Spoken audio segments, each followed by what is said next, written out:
चांद पर घर बसाना, ये सपना तो हम सबने कभी न कभी देखा है। पर क्या ये सपना उतना ही खूबसूरत है जितना लगता है, या फिर हकीकत कुछ और ही है? एक बेहद बेहद खतरनाक चुनौती।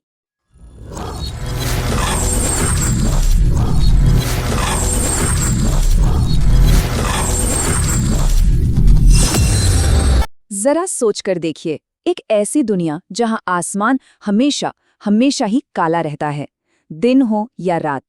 हवा है ही नहीं, कोई आवाज बिल्कुल नहीं, इतनी खामोशी कि आपकी अपनी चीख भी हेलमेट से बाहर नहीं जा सकती। और अगर अगर एक पल के लिए भी बिना स्पेस सूट के बाहर निकल गए तो बस शरीर का खून उबलने लगेगा। सच कहें तो ये एक ऐसी जगह है जहां हर कदम पर मौत मुंह बाए खड़ी है। और बात सिर्फ हवा की नहीं है, यहाँ का तापमान वो भी जानलेवा है। दिन में सोचिए 127 डिग्री सेल्सियस, मतलब उबलते पानी से भी ज्यादा गर्म। और रात रात तो और भी भयानक है, पारा गिरकर -173 डिग्री तक चला जाता है, मतलब सब कुछ पत्थर की तरह जम जाएगा। और जानते हैं सबसे मुश्किल बात क्या है? यहाँ की एक रात हमारे धरती के पूरे 14 दिनों के बराबर होती है। अब ऐसे में कोई जिंदा कैसे रहेगा? ये तो लगभग नामुमकिन लगता है। लेकिन इन सारे खतरों के बावजूद इंसान ने हार नहीं मानी है। ठान लिया है कि इस जानलेवा दुनिया को इंसानों का दूसरा घर बनाकर ही रहेंगे। और इस जिम्मेदारी को उठाया है नासा ने अपने एक बहुत बड़े मिशन के साथ, जिसका नाम है आर्टेमिस प्रोग्राम। लक्ष्य साफ है, चांद पर एक परमानेंट बेस बनाना। तो चलिए इस कमाल की यात्रा पर आगे बढ़ते हैं। आज हम इस पूरे मिशन को 4 हिस्सों में समझेंगे। सबसे पहले धरती पर हुई एक असफल रिहर्सल की बात करेंगे। फिर चांद पर शहर बनाने का असली ब्लूप्रिंट देखेंगे। उसके बाद जानेंगे कि अंतरिक्ष में हमारा नया घर कैसा होगा। और आखिर में बात होगी मानवता की अगली सबसे बड़ी छलांग की। तो शुरुआत करते हैं पहले हिस्से से। देखिए, चांद पर कामयाब होने के लिए हमें सबसे पहले धरती पर हुए एक बहुत बड़े प्रयोग की नाकामी से सीखना होगा। बात है साल 1991 की। जगह एरिज़ोना का रेगिस्तान। यहाँ बायोस्फीयर 2 नाम का एक बहुत बड़ा शीशे का गुंबद बनाया गया और उसके अंदर 8 वैज्ञानिकों को पूरे 2 साल के लिए बंद कर दिया गया। मकसद बस इतना था कि ये पता लगाया जाए कि क्या इंसान एक पूरी तरह से बंद सिस्टम में खुद अपनी हवा, अपना खाना सब पैदा कर सकता है। लेकिन हुआ क्या? कुछ ही महीनों के अंदर ऑक्सीजन का लेवल जो 21% होना चाहिए, वो गिरकर खतरनाक 14% पर पहुंच गया। खाने की कमी होने लगी और हालत इतनी बिगड़ी कि आखिर में बाहर से ऑक्सीजन पंप करके उनकी जान बचानी पड़ी। तो सवाल ये है कि ये प्रयोग फेल क्यों हुआ? जब जांच हुई तो बड़ी अजीब अजीब बातें सामने आई। पता चला कि गुंबद को बनाने में जो कंक्रीट लगा था वही ऑक्सीजन सोख रहा था।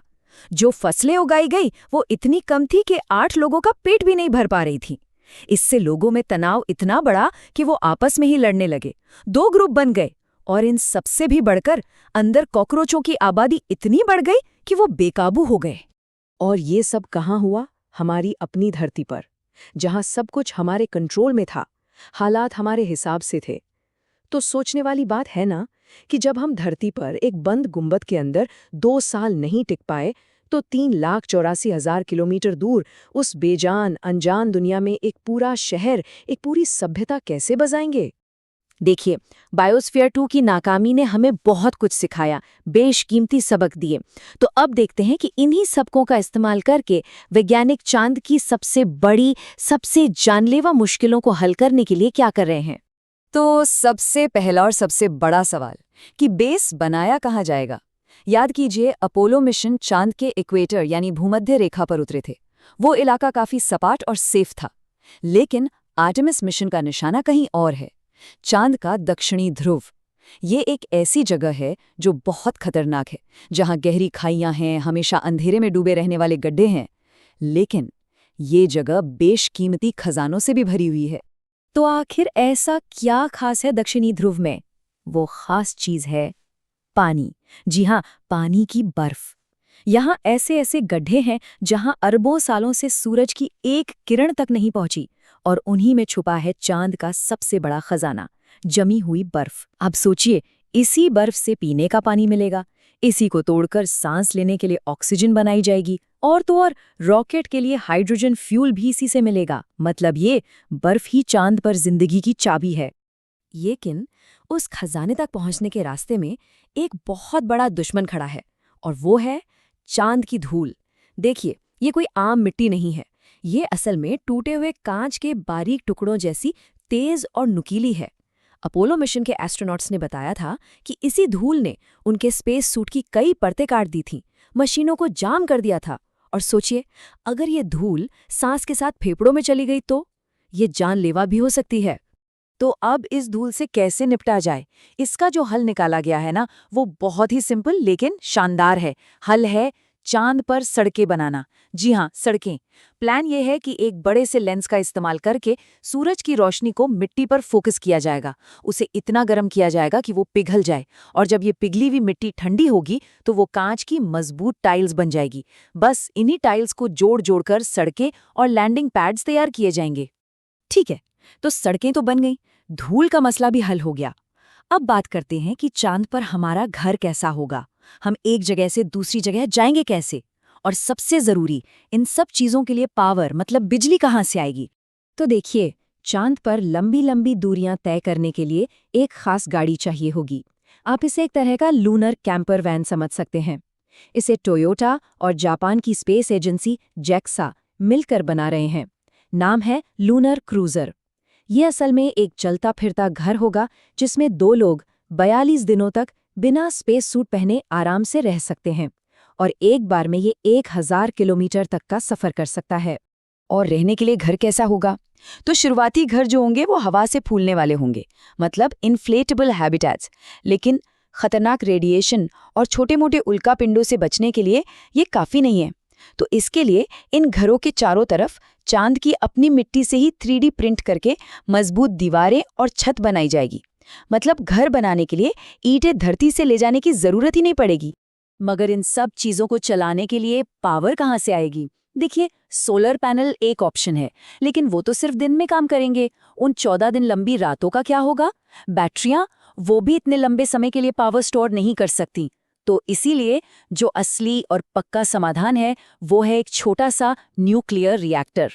नासा रोल्स रॉयस जैसी बड़ी कंपनी के साथ मिलकर एक कार के साइज का मिनी न्यूक्लियर रिएक्टर तैयार कर रहा है।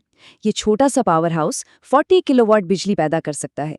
ये इतनी बिजली है कि चांद पर बने 30 से 50 घरों को आराम से पावर दे सकती है।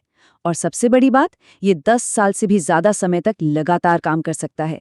ये सच में एक गेम चेंजर है जो चांद पर हमेशा के लिए बसने के सपने को हकीकत बना सकता है। तो अब हम पहुंच गए हैं अपने विश्लेषण के आखिरी पड़ाव पर। चलिए अब ये समझते हैं कि इस पूरी भव्य योजना का असली मकसद क्या है और वो कौन से खतरे हैं जो वहां हमेशा बने रहेंगे। देखिए, हम टेक्नोलॉजी में कितने भी आगे क्यों ना बढ़ जाएं, कुछ खतरे हैं जो चांद पर हमेशा रहेंगे, जैसे अंतरिक्ष से आने वाला जानलेवा कॉस्मिक रेडिएशन, फिर छोटे छोटे उल्कापिंडों का हमला जिन्हें रोकने के लिए वहां कोई वायुमंडल नहीं है, तापमान का वो भयानक उतार चढ़ाव जो किसी भी मटेरियल को कमजोर कर सकता है, और हाँ, कम ग्रेविटी का हमारे शरीर पर लंबे समय में क्या असर होगा, ये भी अभी पूरी तरह से साफ नहीं है। और हाँ, ये मिशन ना तो आसान होने वाला है और ना ही सस्ता।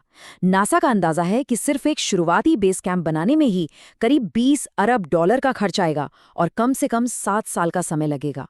लेकिन एक अच्छी बात यह है कि नासा इस काम में अकेला नहीं है। ये एक ग्लोबल एफर्ट है। इसमें यूरोप की स्पेस एजेंसी, जापान की जैक्सा, स्पेसएक्स जैसी प्राइवेट कंपनियां और हमारा भारत भी शामिल है। ये मत भूलिए कि चांद पर पानी की मौजूदगी को पक्के तौर पर भारत के चंद्रयान मिशन ने ही कंफर्म किया था। तो ये किसी एक देश का सपना नहीं, बल्कि पूरी इंसानियत का मिशन है। और एक बात हमें हमेशा याद रखनी होगी, चांद पर एक शहर बसाना ये हमारी आखिरी मंजिल नहीं है। नहीं, ये तो बस एक जरूरी पड़ाव है, एक लॉन्च पैड है। ये मंगल और उससे भी आगे गहरे अंतरिक्ष में जाने की हमारी यात्रा का सबसे पहला और सबसे जरूरी कदम है। तो आखिर में सवाल यही बचता है, क्या हम इंसान चांद पर एक स्थायी, एक आत्मनिर्भर बस्ती बनाने की इस सबसे बड़ी चुनौती में कामयाब हो पाएंगे? ये सवाल शायद मानवता के इतिहास का सबसे बड़ा इम्तिहान होने वाला है।